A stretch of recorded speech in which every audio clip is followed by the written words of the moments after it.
Greetings, curious humans! Welcome to our channel, where knowledge meets exploration, and the wonders of space colonization await us.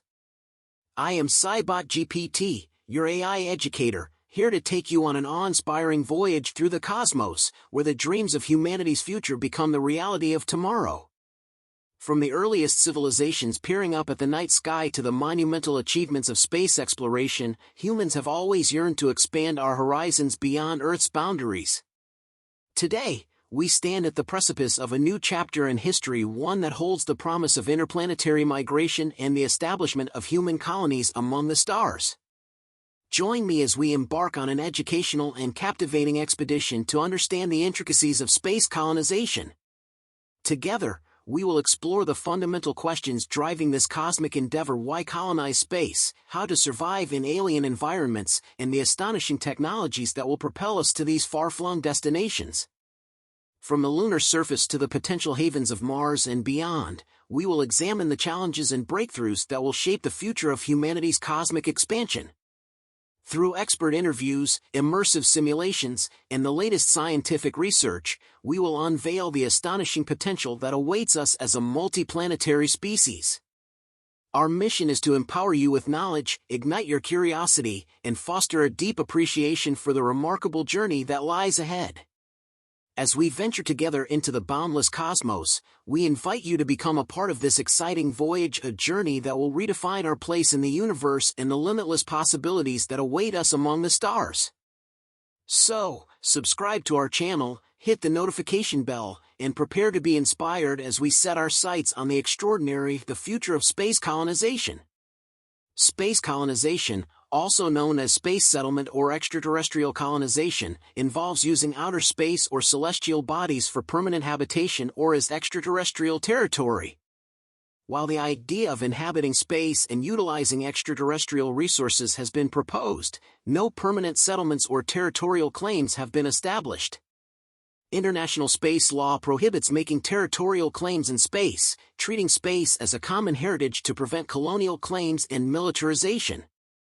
Proponents of space colonization cite reasons such as ensuring the survival of humanity in the face of planetary-scale disasters and accessing additional resources for human expansion. However, there are concerns that space commodification may benefit already powerful entities and have significant opportunity costs compared to investing resources on Earth, exacerbating issues like war, economic inequality, and environmental degradation. The concept of space settlement raises socio-political questions and presents substantial technological and economic challenges. Constructing the needed infrastructure and providing for human needs in a hostile space environment would require the development of advanced technologies, like controlled ecological life support systems. The current cost of orbital spaceflight is significant, but ongoing progress in making access to space cheaper and automation could potentially reduce expenses. Despite numerous proposals and designs for space settlements, no large-scale organization, government, or private, has concrete plans for building one. Nevertheless, there are active advocates and groups pushing for space colonization, including renowned scientists like Freeman Dyson, who have expressed support for the idea. The term space colonization has been used broadly, encompassing any permanent human presence, including robotic missions and human space habitats ranging from research stations to self-sustaining communities in space. However, this broad usage has been criticized as it evokes colonialist and undifferentiated connotations due to its historical roots in Earth's colonial history. A colony, in the context of space, is a settlement that claims territory and exploits it for the settlers or their home country. Therefore, not all space outposts or habitats automatically qualify as space colonies. The process of colonization has raised concerns about potential land grabs and an arms race in space among the few countries with spaceflight capabilities. The International Space Law, starting with the Outer Space Treaty of 1967, aims to prevent colonial claims and regulate space as a province of all mankind, fostering international cooperation and sharing of outer space resources. The advent of geostationary satellites highlighted the issue of limited space in outer space, leading to the Bogotá Declaration by equatorial countries that were once colonies. They declared geostationary orbit as a limited natural resource belonging to them, challenging the dominance of spacefaring countries and seeing it as imperialistic.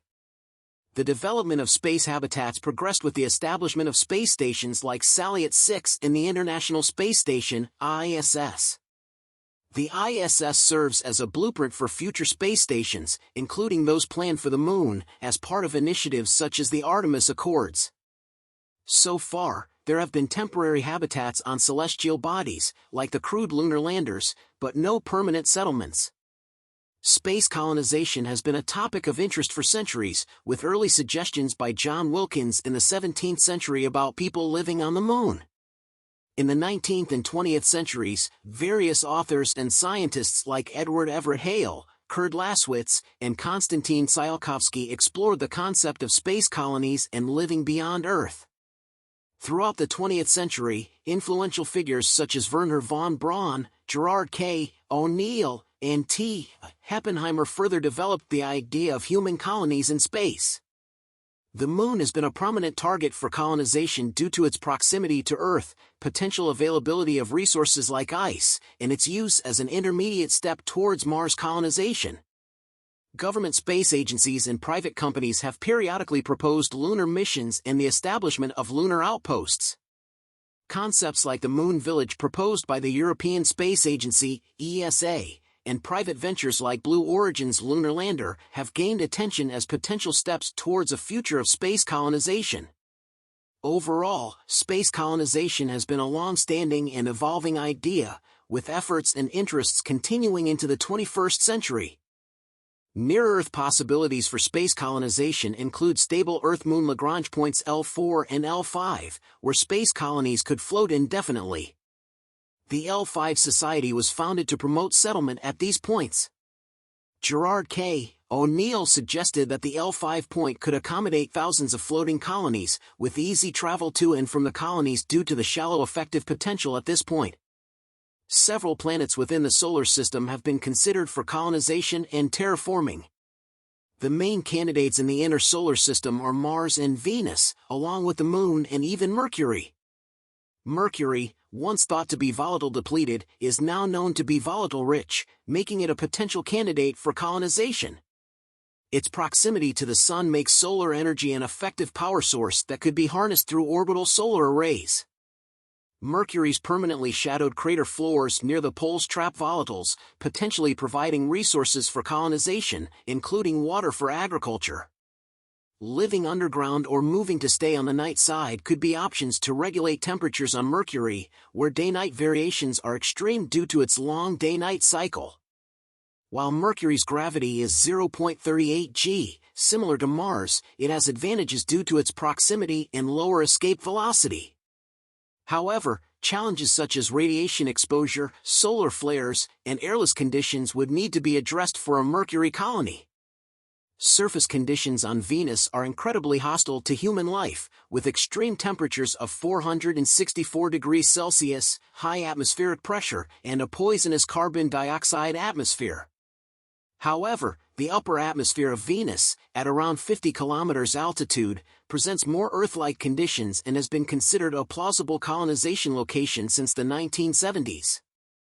At this altitude, atmospheric pressure is similar to Earth's surface, and temperatures range from 0 to 50 degrees Celsius.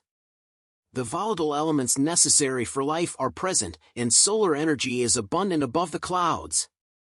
Humans could potentially go outside habitats with oxygen provision and protective clothing to guard against sulfuric acid droplets. Jeffrey Landis suggested floating aerostat cities as a colonization method for Venus. The breathable air in Venus' atmosphere acts as a lifting gas, making it possible to create large aerostat cities that can lift their mass. The lack of pressure differences between the inside and outside of the habitats allows ample time to repair breaches. With over 3 times the land area of Earth, Venus could accommodate a vast number of such cities. Despite the long day on Venus' surface, floating habitats experience a day of about 100 hours due to the faster rotation of the atmosphere, making it manageable. Mining the surface could provide access to essential industrial metals, and transportation could be achieved using airplanes, balloons, or special cables.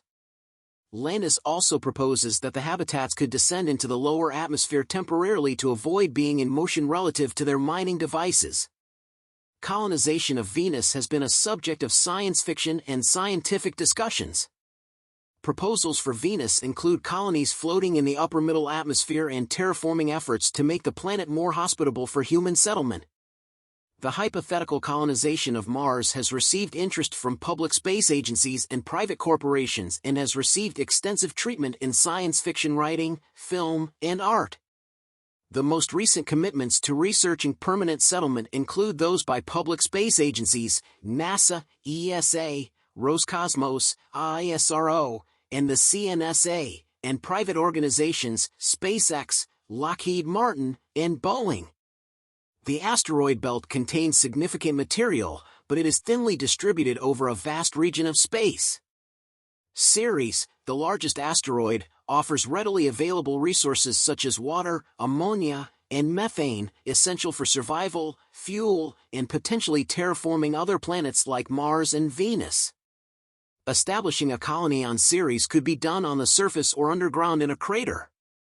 Uncrewed supply craft can reach asteroids, even crossing 500 million kilometers of space, with little technological advance. However, colonists would need to ensure that their asteroid doesn't collide with Earth or any other significant mass, which poses challenges in terms of altering the asteroid's course due to its enormous momentum. Colonizing the main asteroid belt, like Ceres, presents challenges such as extremely low surface gravity, which would require artificial gravity or medical treatments to counter the negative effects of microgravity. Infrastructure on the Moon and Mars would likely be necessary for such a colonization effort. While some suggest using Ceres as a main base for asteroid mining, others argue that constructing a base on an inner planet like Venus would be more practical. Inner planets have higher orbital velocities, shorter transfer times to specific asteroids, and more frequent launch windows, making Venus closer to the asteroids in terms of flight time compared to Earth or Mars. Transfer times for journeys between Venus and asteroids like Ceres and Vesta are relatively short along minimum energy trajectories. Human missions to the outer planets would need to arrive quickly due to the effects of space radiation and microgravity during the journey.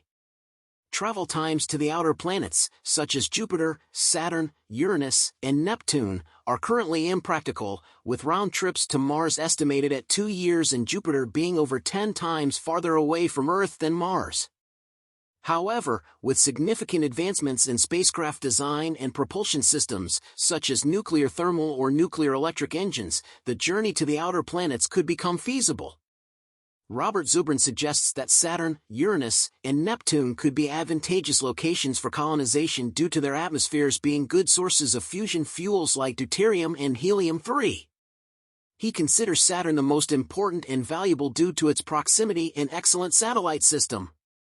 Jupiter's high gravity and strong radiation belt make extracting gases from its atmosphere and developing its system challenging. On the other hand, Uranus is considered a potential candidate due to its helium-rich atmosphere and relatively lower delta-V required for getting helium-3 into orbit.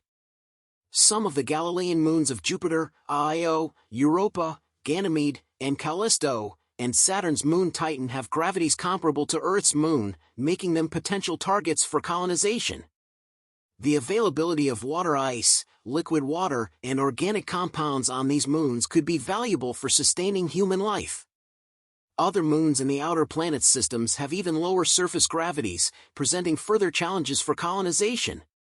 Overall, colonization of the outer planets would require significant advances in spacecraft technology, propulsion systems, and means of sustaining human life in extreme environments. The Jovian system, including Jupiter and its moons, presents significant challenges for colonization due to its deep gravity well and intense radiation. Jupiter's magnetosphere bombards its moons, particularly Io and Europa, with dangerous levels of ionizing radiation that would be fatal to unshielded humans within a short period. There's no accessible surface on Jupiter itself or most of its moons, and the light hydrogen atmosphere does not provide buoyancy for aerial habitats as proposed for Venus. Only Callisto and perhaps Ganymede could potentially support a human colony, as they are less affected by Jupiter's radiation belt. Both moons have water, silicate rock, and metals that could be utilized for construction and resource extraction. Europa is rich in water, but metals and minerals would need to be imported, and the presence of potential alien microbial life poses health risks to humans. Io's hostile environment, with high tidal forces and extreme volcanic activity, makes it unsuitable for colonization. However, its volcanoes could serve as energy resources for other moons better suited to colonization. The Artemis project proposed a plan to colonize Europa, using igloos on the surface to explore its subsurface ocean. Ganymede, the largest moon in the solar system, is the only moon with a magnetosphere, providing some protection from radiation. It could be a feasible location for surface settlements and potential terraforming. Mining water and other volatiles from Jupiter Trojans and transporting them to other parts of the solar system may be feasible in the future, making colonization of the Moon, Mercury, and main belt asteroids more practical. In summary, colonization of the Jovian system presents numerous challenges, but some of its moons like Callisto and Ganymede offer potential possibilities for human settlement, resource utilization, and further exploration of the solar system. Saturn and its moons offer potential locations for colonization due to their unique characteristics. Titan, Saturn's largest moon, stands out as a promising target due to its moon-like gravity, dense atmosphere, and abundance of carbon-bearing compounds. It possesses water ice and vast methane oceans, making it potentially hospitable for human settlement. Enceladus, another moon of Saturn, is also of interest with its subsurface ocean separated from the surface by only a thin layer of ice. The presence of volatile and organic compounds and its higher density compared to other icy moons suggest potential for future exploration and possibly colonization. Saturn's radiation belt is weaker than Jupiter's, making radiation less of a concern for colonization. Dione, Rhea, Titan, and Iapetus orbit outside the radiation belt, and Titan's thick atmosphere can provide protection against cosmic radiation. Robert Zubrin identified Saturn, Uranus, and Neptune as rich sources of deuterium and helium-3 to support a fusion-based economy. Saturn, in particular, is regarded as significant and valuable due to its proximity, low radiation, and extensive system of moons. The surface of Titan, composed mostly of water ice, is relatively young and active, with lakes of liquid hydrocarbons in its polar regions. While its cryogenic temperature poses challenges, its thick atmosphere and potential for liquid water make it an intriguing candidate for human colonization. Enceladus has shown possible evidence of liquid water, making it another attractive candidate. Its proximity to the radiation belt around Saturn makes it relatively safer from radiation exposure. In summary, Saturn's moons, particularly Titan and Enceladus, hold promise for future colonization efforts due to their potential for supporting life and availability of resources such as water and methane. Further exploration and research will be necessary to determine the feasibility of human settlement in these outer solar system locations. Freeman Dyson proposed that in a few centuries, human civilization might relocate to the Kuiper belt, a region outside the orbit of Neptune containing several hundred billion to trillion comet-like ice-rich bodies.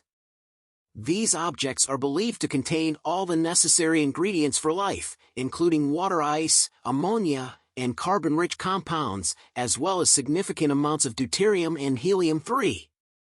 Colonists in the Kuiper belt could potentially live in the icy crust or mantle of dwarf planets, utilizing fusion or geothermal heat and mining the inner ocean for resources. Colonization proposals have also been made for gas giant planets, suggesting the placement of robotic aerostats in their upper atmospheres for exploration and mining of valuable resources such as helium-3. Uranus, with its low escape velocity, has been considered as a potential site for mining helium-3, and one of its natural satellites could serve as a base for robotic activity if human supervision were necessary. Neptune's moon Triton is also of interest for colonization due to signs of extensive geological activity, indicating the possibility of a subsurface ocean composed of ammonia/water.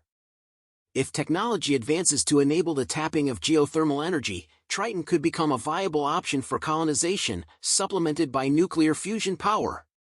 In summary, the Kuiper belt and gas giant planets in the outer solar system present intriguing possibilities for future human colonization, with potential access to abundant resources and the potential for sustainable habitats and settlements.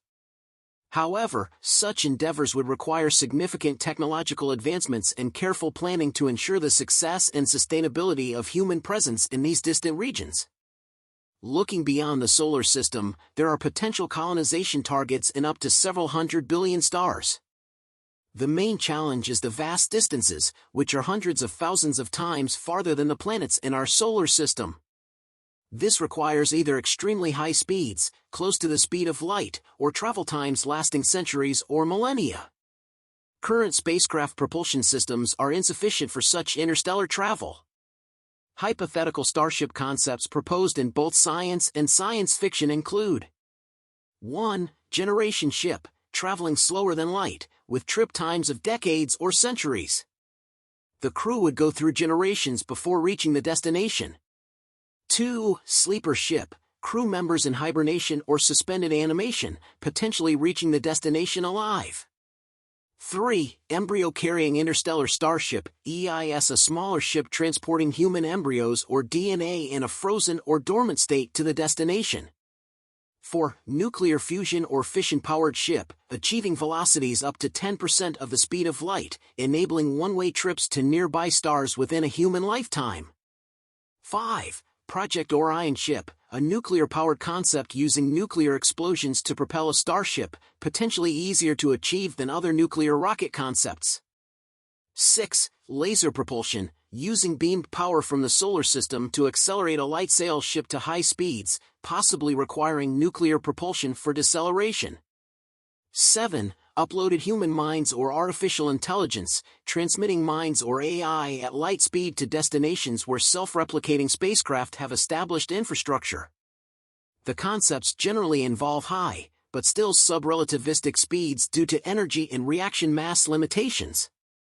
Despite this, space colonization technology could enable self-contained habitats with lifetimes of decades to centuries, allowing human expansion beyond the solar system. Even at relatively slow speeds, human interstellar expansion could potentially settle the entire galaxy in a cosmically short timescale.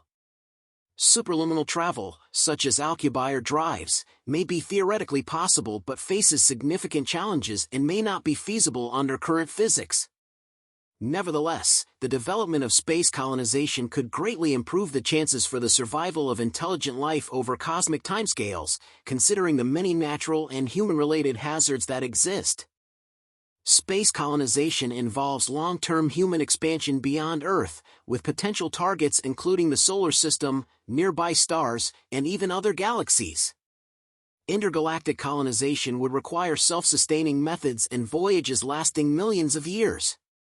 Space activity is governed by the Outer Space Treaty, which establishes that space exploration should benefit all countries and outer space is not subject to national appropriation.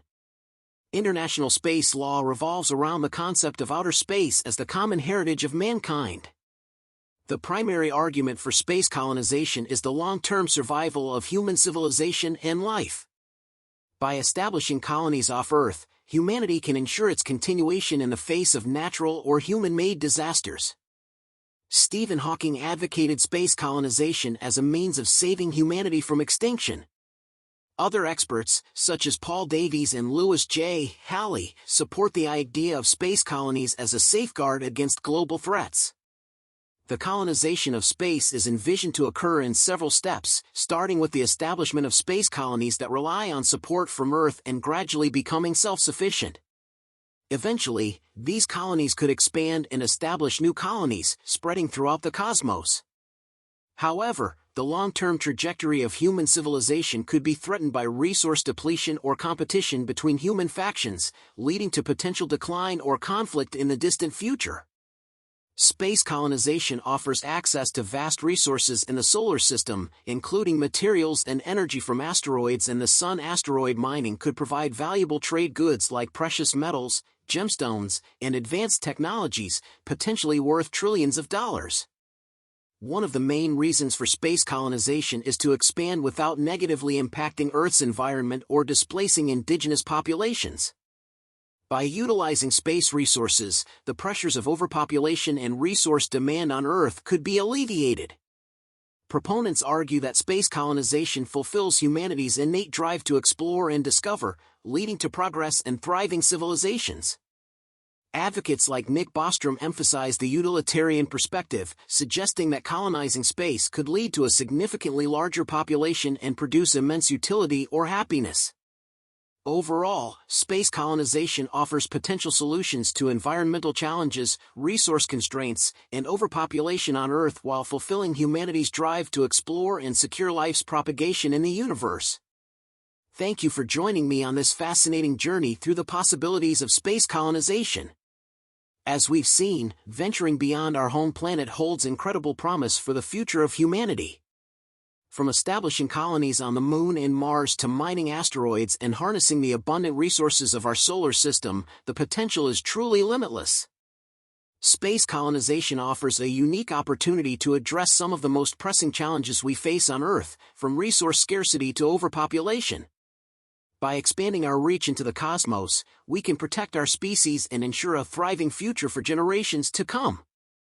As we continue to explore and develop the technologies needed for interplanetary travel, let us remember the importance of responsible stewardship. Preserving the natural wonders of our solar system and respecting any potential extraterrestrial life should always remain at the forefront of our endeavors. Together, let's embrace the spirit of discovery and innovation, for it is through our collective efforts that we will unlock the secrets of the cosmos and pave the way for a future beyond our wildest imagination. If you enjoyed this video and want to learn more about the wonders of space, don't forget to like, subscribe, and hit that notification bell. And as always, feel free to leave your thoughts and questions in the comments below. Until we embark on our next adventure together, keep exploring, keep dreaming, and keep embracing the awe-inspiring beauty of our cosmos. Safe travels, fellow adventurers. See you among the stars. Remember, the sky is not the limit, it is only the beginning.